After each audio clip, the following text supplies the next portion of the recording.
অন্য এক বিবরণীতে আল্লাহর নবী বলেছেন, সুনান তিরমিজি 2441 নম্বর হাদিসের দিকে লক্ষ্য করলে দেখা যাবে আল্লাহর নবী বলছেন, কুল্লুহুম ফিন্নারি ইল্লা মিল্লাতা ওয়াহিদাতান। বনি ইসরাইলের লোকজন 72টি দলে বিভক্ত হয়েছিল, আমার উম্মতেরা 73টি দলে বিভক্ত হবে। এরপরে আল্লাহর নবী বললেন, তবে প্রত্যেকটা দলই জাহান্নামে প্রবেশ করবে, একটা দল ব্যতীত, একটা দল ব্যতীত। আবারও বলছি, আল্লাহর নবী বললেন প্রত্যেকটা দলই জাহান্নামে প্রবেশ করবে, একটি দল ব্যতীত। সঙ্গে সঙ্গে সাহাবাগণ জিজ্ঞেস করে বসলেন, আল্লাহর নবী সেই দলটি কোন দল? যেই দল নাজাতপ্রাপ্ত দল, যেই দল জান্নাতে প্রবেশ করবে। তখন আল্লাহর নবী বলে উঠলেন, মা আনা আলাইহি ওয়া আসহাবি, আজকে আমি এবং আমার সাহাবী, আমি এবং আমার সাহাবী যেই মতের উপরে, যেই দলের উপরে, যেই পদ্ধতির উপরে প্রতিষ্ঠিত আছি, এই দলই নাজাতপ্রাপ্ত দল।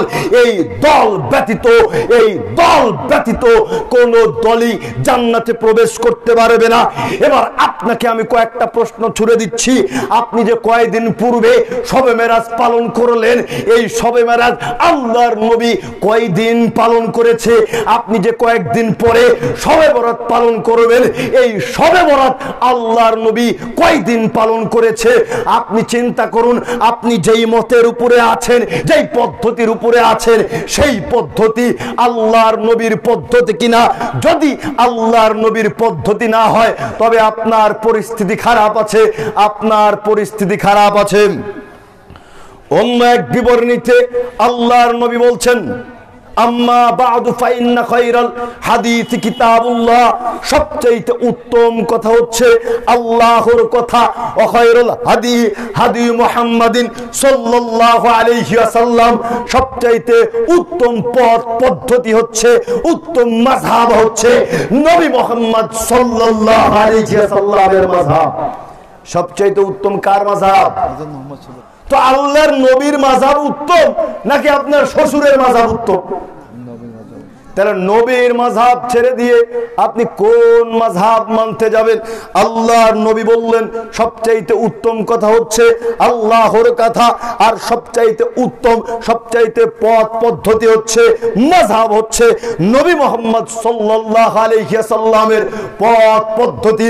ওয়া শাররুল উমুরি মুহদাসাতুহা ওয়া কুল্লু বিদআতিন যালালা, আর পৃথিবীর বুকে সবচাইতে নিকৃষ্ট, সবচাইতে খারাপ কাজ হলো দিনের মধ্যে, ইসলামের মধ্যে নতুন কিছু সৃষ্টি করা, ইসলামের মধ্যে নতুন কোন আমলকে ঢুকিয়ে দেওয়া। এর চাইতে নিকৃষ্ট, এর চাইতে খারাপ কোন কাজ পৃথিবীর বুকে নেই, পৃথিবীর বুকে নেই। এবার আপনি চিন্তা করুন, আপনি কোন পদ্ধতিতে আছেন, সেই পদ্ধতির মধ্যে নতুন কিছু সৃষ্টি আছে কিনা, নতুন কোন আমল আছে কিনা। যদি এর মধ্যে নতুন কোন আমল থাকে, তবে পরিস্থিতি খারাপ আছে, পরিস্থিতি খারাপ আছে। বলছিলাম, এরপরে আল্লাহর নবী বলছেন, ওয়া কুল্লু বিদআতিন যালালা ওয়া কুল্লু যালালাতিন ফিন্নার, আর সবচাইতে নিকৃষ্ট কাজ হলো দিনের মধ্যে নতুন কিছু সৃষ্টি করা, নতুন কিছু সৃষ্টি করা।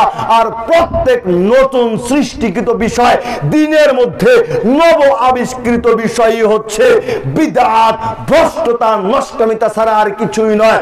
আর যত নব আবিষ্কৃত বিষয় রয়েছে দিনের মধ্যে, তার সবগুলির পরিণাম হচ্ছে জাহান্নাম। জোরে সরে বলুন নাউজুবিল্লাহ। এবারে কি বুঝলেন? এইখানে আবার আমরা যুক্তি খাটিয়েছি। কি যুক্তি?